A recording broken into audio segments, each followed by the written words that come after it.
If you've been watching my videos before, you realise I had problems with my Nikon camera. This is the newer version.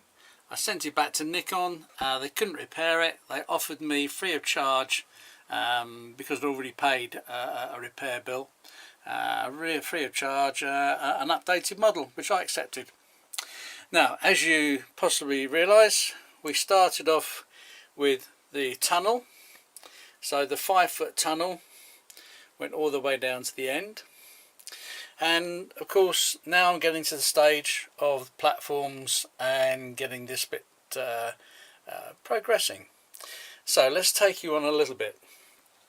This platform is very thin, not big at all. The reason for that is because, and this is a mock-up for you, I have to have the hillside because that was my whole aim over the bridge. I'm going to have natural stone, okay, and then obviously the artificial trees. So if you can just use your imagination, that's what I hope I'm going to be able to achieve. Now, what happens when passengers arrive on this main line, okay, they can, because they're hikers and they want to walk around the forest and the wood and stuff like that, they come along here and they go up the stairs, and then they get to the top and they can now go across the top of the bridge. And when they get to the other side of the bridge, see that white piece of card? Okay, well that's another walkway that takes them onto the path here. So this path is now going to run along the wood, and they can carry on and walk on. Now, other passengers may arrive on the other side, so therefore they will be arriving on the narrow platform, and they will walk up here and go through that little gate that will be open and across the little bridge into the walkway. That's the concept, that's the idea, that's what I hope I can achieve. But as we know in everything, the model railwaying, you can hope for a lot and achieve something different.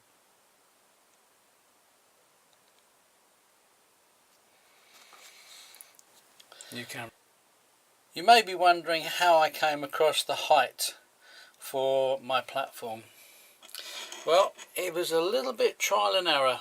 There's lots of information around, but because I have a foam underlay, I don't know if you can see that underneath my track, therefore mine was slightly different. So on my calipers I came up with a measurement of 21.5 millimeters from base to the top of the platform, and this is how I did it.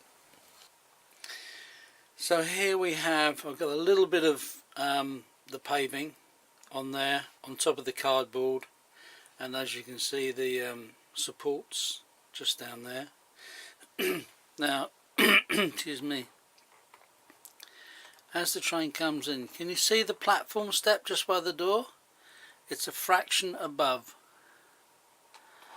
and that is what it will be all the way along. Move the light, sorry. So that's what it will be all the way along. And of course the other thing is when the platform is actually set back from the train slightly, then the difference is going to be quite good, because I'll just take you up so you can have a look if I'm doing this properly. This is like patting your head and rubbing your tummy at the same time, doing a tripod going up and facing down. So that is now where the that's where the step is, and there's still that little bit of a gap there, and of course there's also that little bit of a gap in there as well. So it's not actually touching, but it's the way it's going to happen to get it to look good as it goes through. Once I'd organised what the height was going to be, construction of this very, very sturdy platform was quite easy. First of all, it's a strip of 2mm card, and then on the back of the 2mm card I had the leftovers, obviously. So that's the can't beat calipers in model railways. So there's the 2mm, and it was literally cut into sections, making sure I had a gap on one side. The glue I've spoken to people about before, rocket card glue, I just can't get over it, it's so good. And little offsets just to keep it level. What I'm going to do now, I'm going to face the front and get it sort of closer to being finished. And then I will cut the, this is the paving. This is the paving. I don't know if it's going to come out in here at all. Oh, just. Yes, okay. Yeah, so that is the paving that will go on top, and paint it and do what one has to do with it. Okay, for the edge I'm using stone, stone paper. That's the quick one I just laid on top. Now I'm using the stone paper is stuck to cereal packets as I did before.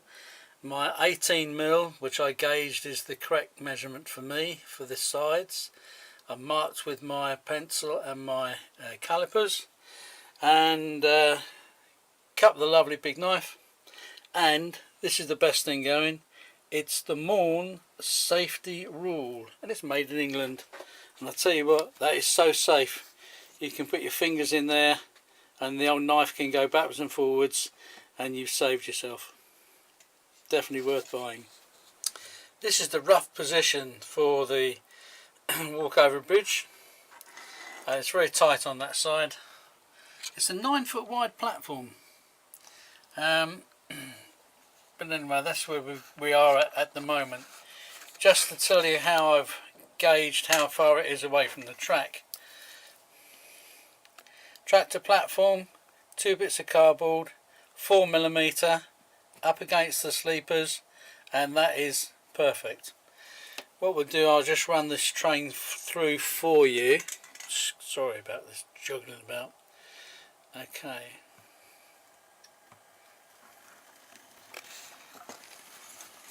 It's the clearance we're interested in.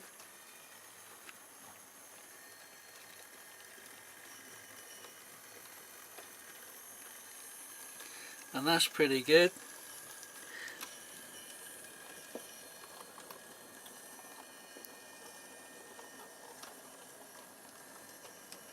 See how the step goes just over the top of the platform. This side of the platform, pretty tight. This is purely a parcel vehicle. This is only going to be an area for parcels and the local train, but the rest of it will be for speedier ones. So this is, let's see if I can do that backwards now.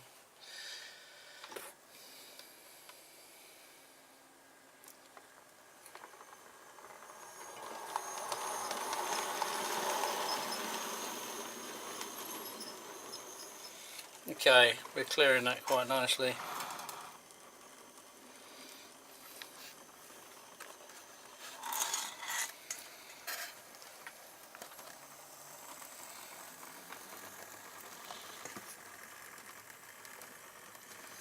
Yeah, that's pretty good.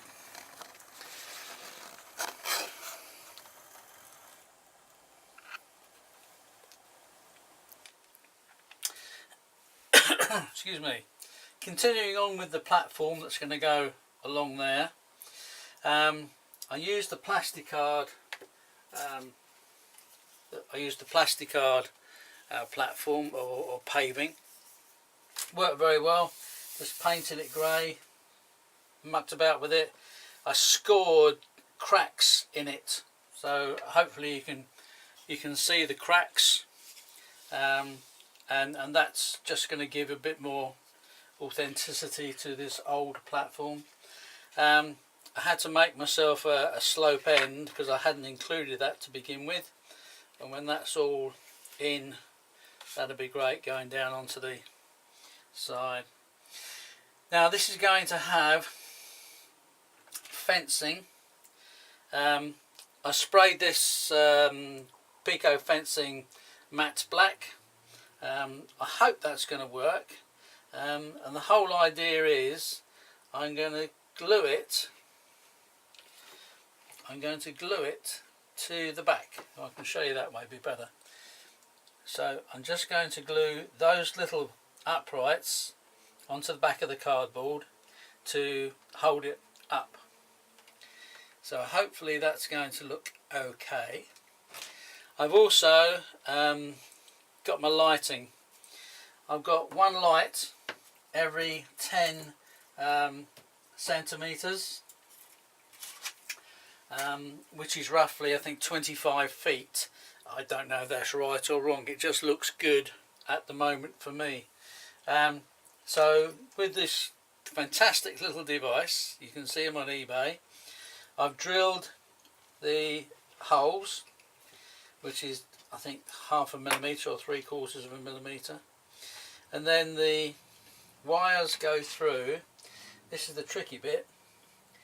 It's tricky when you've got eyes like mine.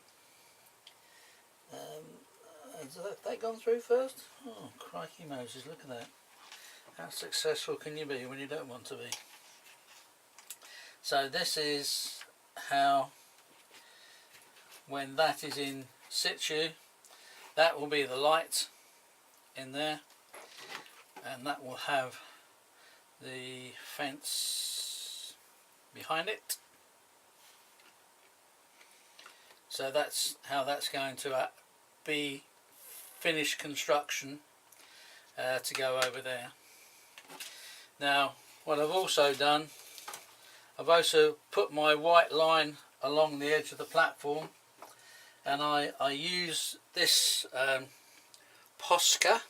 It's Posca ivory, because they wouldn't be pure white, shall we say. It's old, you know, it's worn out, so that's why it's going to be sort of ivory, not white. And what I've also done with this platform that is going to go across the two platforms here, I've just put a little bit of this ivory down there, which is what would happen in 1947. There's still going to be areas around the countryside where the white markings to help you see things in a blackout will still be visible, still be there. So that's why they are as they are. I wasn't quite sure about what colour they do fencing. The majority of it I've seen has been black, but I have seen an example of Crimson Lake. So this cranky old station, we're going to have one piece of Crimson Lake, and then we're going to have 4 pieces of black. So it's going to look as though they've just started painting it after the war and they're changing things around. So this is where I've got to at the moment. I'm now going to attempt with super glue. This one unfortunately has run out, so I've got to get myself another one, and then we'll get the fence glued on the back of the platform.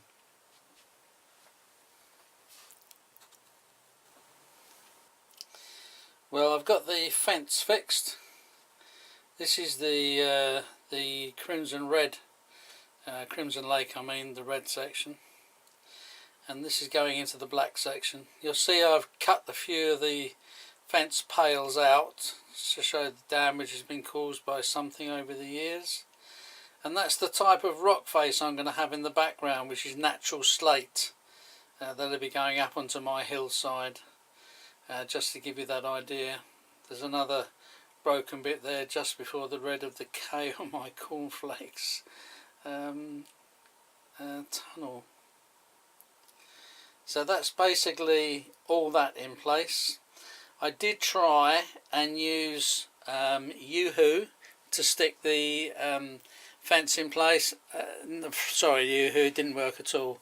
And I managed to find a bottle of super glue, so I used the super glue and it hasn't worked too bad at all.